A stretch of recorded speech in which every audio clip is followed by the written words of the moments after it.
Кыргыз-Өзбек мамлекеттик чек арасы жөнүндө келишимди ратификациялоо бүгүнкү отурумда акыркы маселе катары коюлган. Комиссия мүчөлөрү өкмөт келгенден кийин жыйын жабык өтө турганы кабарланып, журналисттер залдан чыгарылды.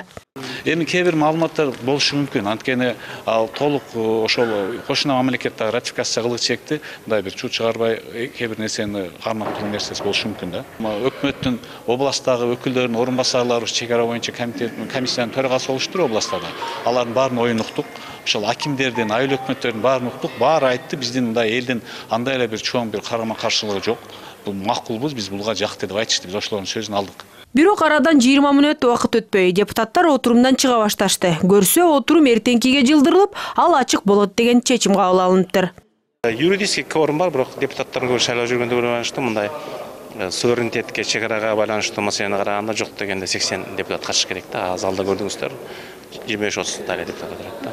Эки өлкө ортосундагы чек ара маселеси акыркы 17 жылдан бери бир ордунан жылбай келген. Бирок былтыр Өзбек президенти Шавкат Мирзиёев менен Кыргызстандын жетекчиси Алмазбек Атамбаев Ташкентте жолугушуусунда бул маселени тездетүүнү макулдашкан. Көп өтпөй эки тараптуу комиссия байма-бай жолугушууларды өткөрүп, иш ордунан жыла баштаган. Жакында эле Шавкат Мирзиёев Кыргызстанга мамлекеттик сапары менен келип, анын жүрүшүндө эки тараптуу чек аранын 85%-ын, тактап айтканда 1170 чакырымынын такталганы тууралуу документке кол коюшкан. Союздун убагында баягы шахмат болуп жашап калган элди ошол жерден чек ара өткөзүш бул өзү өтө кыйын. Бир документ жок. Тигил жакта дагы, бул жакта дагы.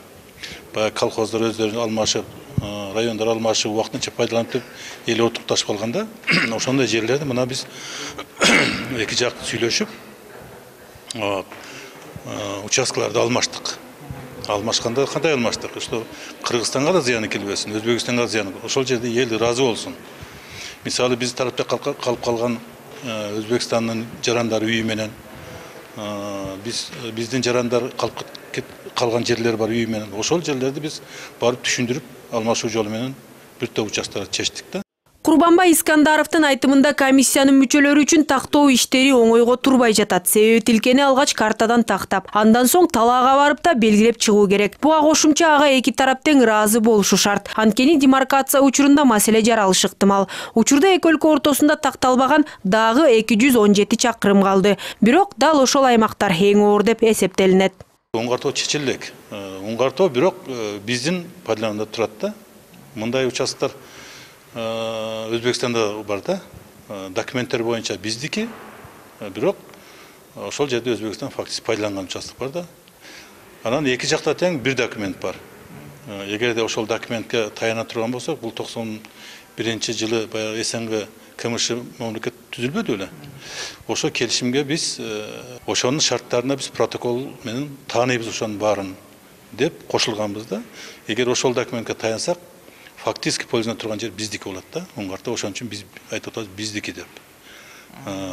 Эми бул маселени дагы карайбыз, бирок оңгартуу бизде эле калат. Ал эми калган 15% боюнча сүйлөшүү иштери эртең Баткен шаарында уланат экен. Бүгүн ал жака Өзбекстан тараптан делегация келет деп күтүлүп жатыптыр. Акмарал Сабаттар, Нурбек Каппаров, НТС.